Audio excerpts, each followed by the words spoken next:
Welcome, my darling pretties, to our Beyond the Dawn of Business podcast for pretty, empowered female entrepreneurs.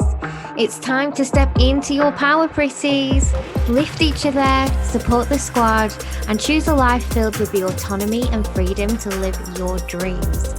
I'm your host, Dawn Beth, owner and founder of Beyond the Dawn digital business brand and agency. My coffee is hot and my eyelashes are on, so we are ready to go.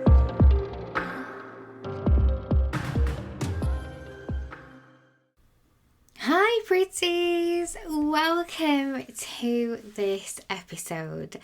Today we're going to talk about what to do when you have done all of the things to onboard a new client and then you get ghosted.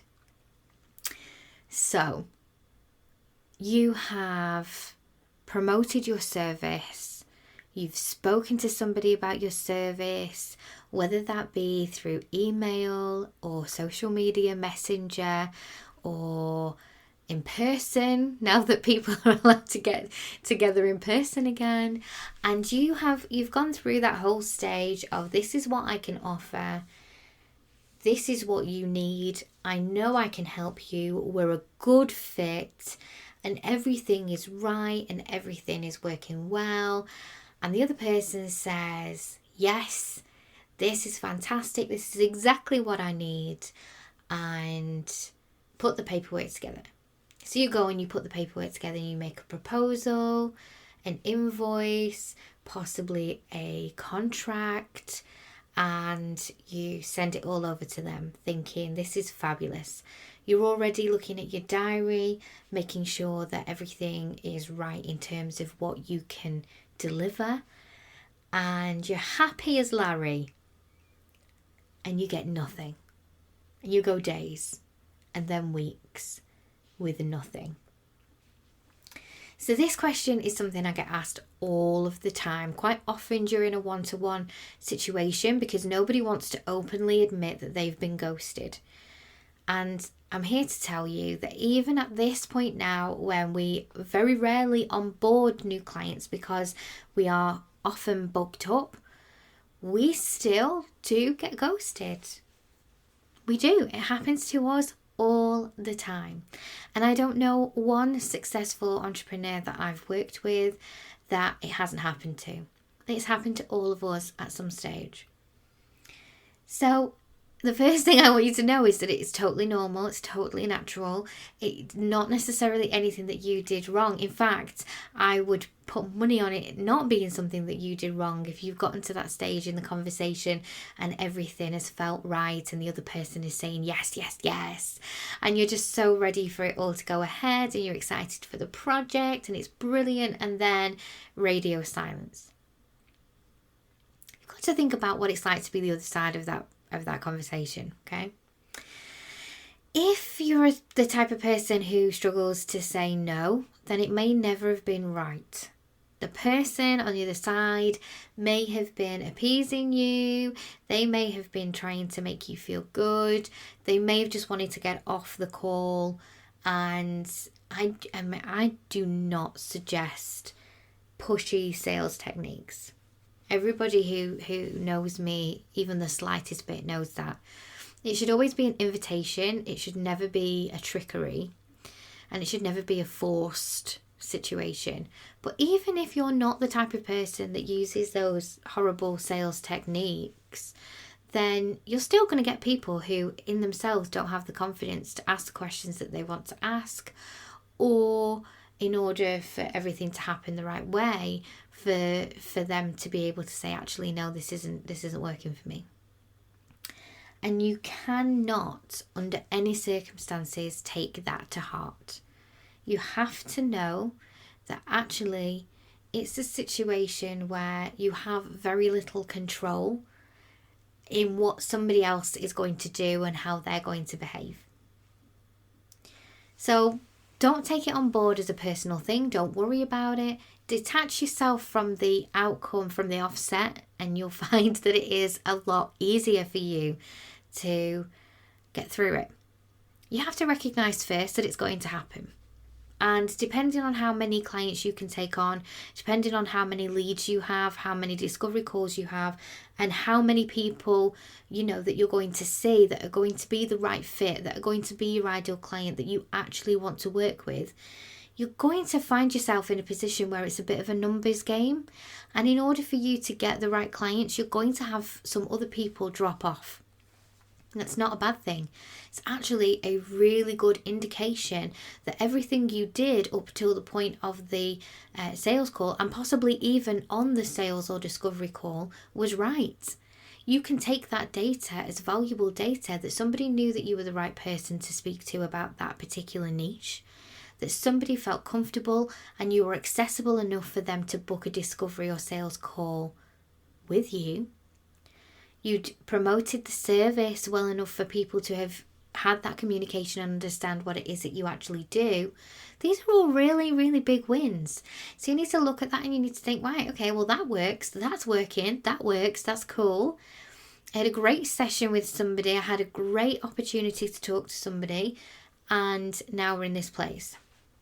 So from a practical standpoint, what do you do when you're being ghosted? Well, from a practical standpoint, you need to give enough grace and space to allow that person to thoroughly consider their decision and think about whether they want to go ahead with it. But you also have to have a sweet balance of grace and space for yourself, because you can't hold that space from a business perspective all the time. You have to have a time limit, a due date, a situation whereby the client has an opportunity to consider their options, but they need to get back to you by a certain time. Okay? It's really good if you're clear about that in the paperwork. It's really, really good for you to say, hey, I'm going to need a response by this date to be able to continue with this project. If I don't hear from you by this date, then we will consider this as null and void. We'll consider it as not going ahead as planned. Or you can do a bit of follow-up. You can give yourself a 7 or 14 day deadline, depending on your schedule, depending on your workload, depending on what it is that you do and how that fits in to your situation. You can do that. Okay, and you can give yourself the opportunity to just check in and say, hey, do you have any questions? Do you need me for anything? How are you feeling about this? It's totally acceptable to do that, especially if you've given a fair few days after the receipt of the paperwork. You wouldn't believe how many people have come back to me and said, oh, Dawnnie, I didn't see that email. Yes, everything's fine. Boom, boom, boom, done. Okay. So don't be scared to reach out and say, hey, we had this amazing time and I sent you the paperwork. Where are we at? Obviously in your own words and with a professional standpoint, depending on how you speak to your clients. It's totally acceptable to do that. If you get to a stage where you've chased and people want more time, or they haven't got an answer for you, or they're ignoring you entirely, which is the hardest thing, the ghosting is the hardest thing, then at some point you need to make the internal decision that this wasn't meant to happen and put it down. There is nothing that will tie up your time and your mind more and stop you from taking actual viable opportunities that are on the table than having yourself tied up in knots over potential projects that never come to fruition because the person on the other side never lets you know where you stand. You cannot allow yourself to be unavailable to other people based on what may be with a potential client. You must only ever have your non-negotiables be when somebody is fully booked up, and that for you might be that they've signed a contract, they may have given you a deposit, they may have paid you in full, depending on how you do your business, how you do things, but you have to make sure that you are protecting yourself in that way. And also giving them the opportunity to be cut loose from what might be something that isn't right for them. If they are struggling with the decision to the point where they haven't come back to you within a week or two, then is this really right for them? Did they contact you on a whim? Are they in the right place to work with you? I know for me personally, I really, really enjoy working with women who are ready to go. You know, they're at that place where they're not messing about anymore. They are not wasting any more time. They know what it is that they need and they're going for it. They're just going to go for it, and we're going to work together and we're going to get there. So if you're in a kind of situation with a potential client where you don't feel that way, there's some hesitation that you're sensing, then there is something to be said about, you know, are they really in the right place to work with you right now? And oftentimes when somebody ghosts you, it's not about you. It's very much about the person. And you'll know yourself if you're the type of person who sometimes you don't have the energy to go back to people, or you struggle with conversations or conflict or any situation that you may deem to be difficult from an emotional standpoint. It is easier to just ignore it and bury your head in the sand than it is to actually face it head on. It's not the most professional thing in the world to ghost. From your perspective, I would never ever suggest doing it. If you're ever on the other side of this coin and you've had that discovery call with somebody and you've actually internally made the decision you don't want to work with them, do send them a courtesy email. You're not going to get a nasty response back. You're going to get some understanding. And if you did get a nasty response back, or you got something that wasn't nice back to you, then you would know that that person definitely wasn't the right person to work with and that you'd absolutely made the right choice. But do be the person who goes back and says, hey, I really appreciated your time and I thank you for the effort that you've put into setting this up for me. On second thought, I've actually decided that this isn't right for me right now, and rather than have you be hanging on the other end of this, I just want to say thank you very much, and I'm not going to be going forward at this time. I hope that it will be acceptable for us to, you know, touch base later on or whatever. But if somebody doesn't do that and you're left in that situation, just don't allow yourself to be tied up with it. The other thing that you can do is you can look at your sales stroke discovery call process in more depth. If you think that actually it's not necessarily a small percentage of people this is happening with, it's every single time somebody's saying, oh yeah, that's fine, and then getting off the phone or Zoom or however you do it, then that might have something to do with the fact that how you're presenting yourself or delivering your sales or discovery call, and that's a deeper discussion. That's something where you need to review, am I giving the client the opportunity to talk and give me the information of what they need and how they need to be supported, or what it is that I'm going to do to help them, what results they're going to gain. Am I covering all the main bases in terms of questions that will be the normal burning questions that you know every single person will want the answer to? Are you covering all of those and making sure that if you have got somebody that's got a slightly more nervous disposition, that they don't have to be the person that asks all the scary questions? It's a little bit of a minefield when it comes to figuring out why something may have fallen down. And actually, you know, you often can't. If you're finding that that's happening very regularly with your discovery calls, then it's obviously something you'll want to review. But everybody has it from time to time. And you just have to set yourself a boundary where you know yourself that you've done everything you possibly could do from an inviting and welcoming standpoint, not a pushy, forcey standpoint. You've given them the opportunities, and unless your clients are children, which I expect they are not, then these people on the other side of this are grown adults, often grown adults in their own business space, or at least in a situation where they make their own decisions and have to, in some part of their life, be civil and professional and you know, conduct themselves in a certain way. It's not your responsibility to kind of bring that out in somebody, and you do need to kind of take ownership of the things that you can control and let go of the things that you can't control.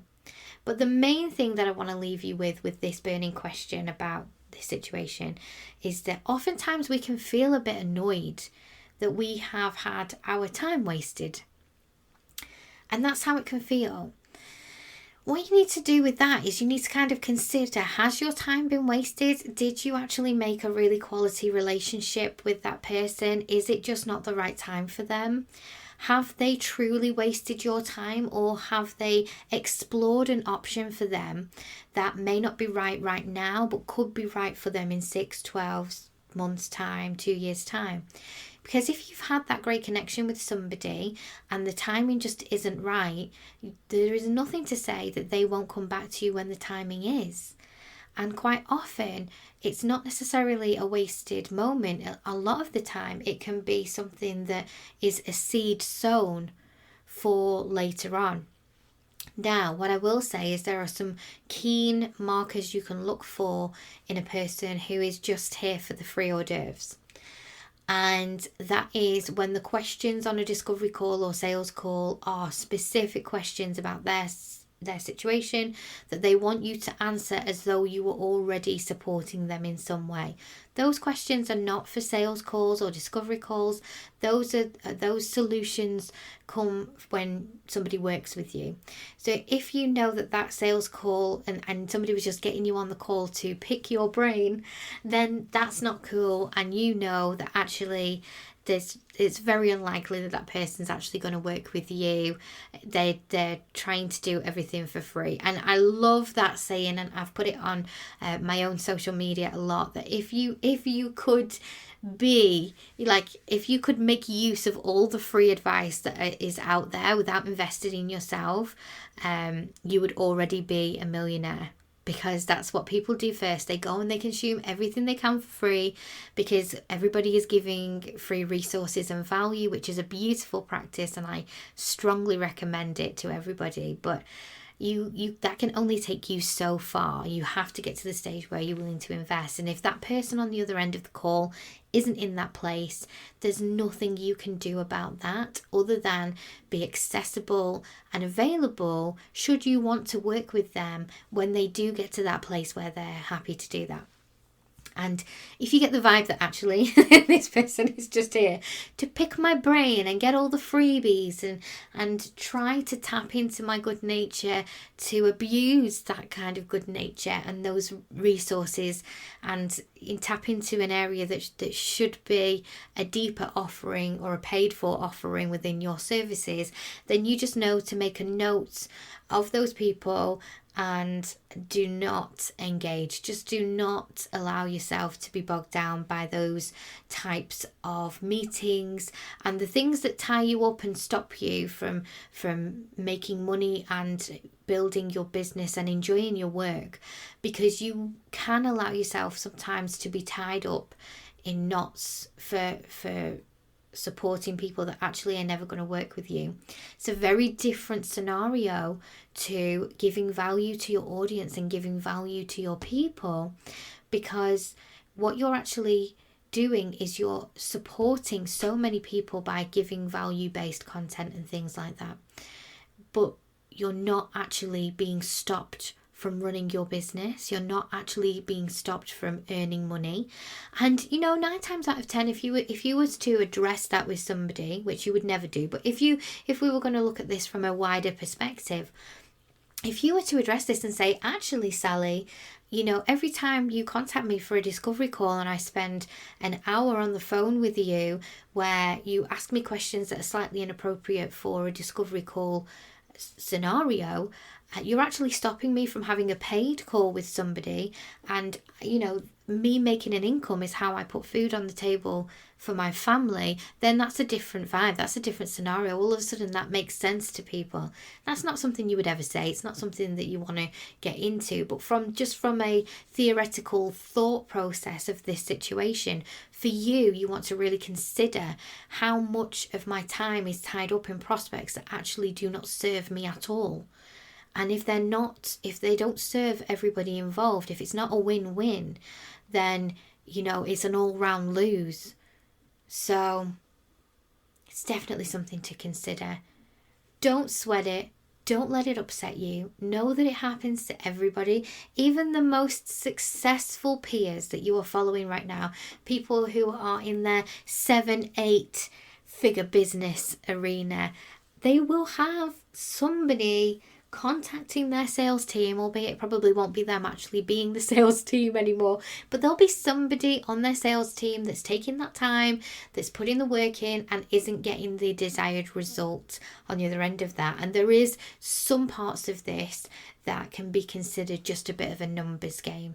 And if you know yourself, if your conversion rate for your discovery calls is good in general, then it's likely it's just a one-off. It's a learning experience, and it's another opportunity for you to hone your discovery call or sales call skills.